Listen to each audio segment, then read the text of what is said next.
There are 3 days to go until the funeral of Queen Elizabeth II takes place. It's going to be an absolutely huge event. 500 heads of state and foreign dignitaries from around the world expected to be there. On Monday morning, the state gun carriage of the Royal Navy will carry Her Majesty's coffin from Westminster Hall to Westminster Abbey for the service, which starts at 11 a.m. That is the route that you're seeing on your screen right now, if you're watching. And then a national 2-minute silence will be held at the end of the service just before noon. Later in the day, a smaller service for close family will take place at St George's Chapel next to Windsor Castle. Again, that has been pointed out on the screen if you are watching. It's fair to say it will be history. I keep saying, if I had £1 for every time I said this sentence of this last week, I'd be absolutely minted.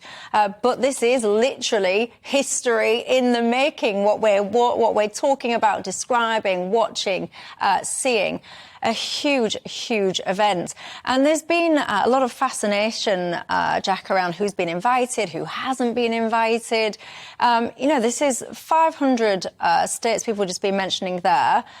I mean, I would dread to think how one even goes around organising such a thing. There's been so many criticisms, comments about people that's been invited and shouldn't have been. And where do you stand on it all? Well, firstly, I don't envy at all the task the Foreign Office and Cabinet Office, etc., have all got in organising this. There's obviously, this Operation London Bridge is a plan which is in government for years. It's been rolling over, but there's only so much you can plan in advance, and you don't know what the sort of geopolitical tensions are going to be like at the time and who's going to be coming and who's not. The one thing I found quite unusual about the whole thing, I mean, David or yourself can clarify this, but it's one thing I can't really get my head around is the bus situation coming from West London, where certain leaders are all going to be on one bus coming over. It happened at the funeral, it happened at the wedding. I remember I was covering it for CBS.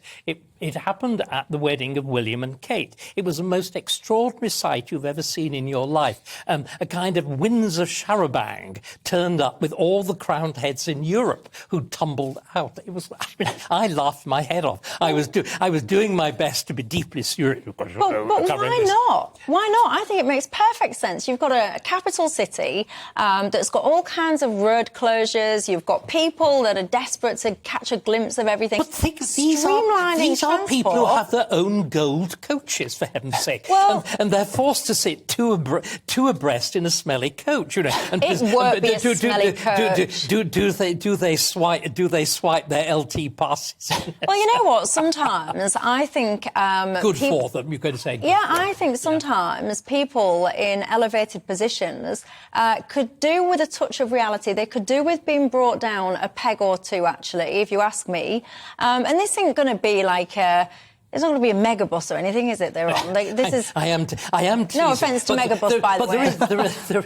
There is something very incongruous about it, and I wonder really whether we shouldn't have gone the whole hog and, as it were, lengthened the procession. I'm sure it would have created yet more security problems. But for after all, you mentioned that unbelievable figure. Can we go back? 500. Now, there has been no event. The Metropolitan Police, in their usual self-aggrandising fashion, were saying it's the biggest police event ever. Forget that. It is the biggest gathering of, as it were, world leaders ever. There has been nothing like this under the British Empire. There's been nothing like this in the Roman Empire. It is unique in scale.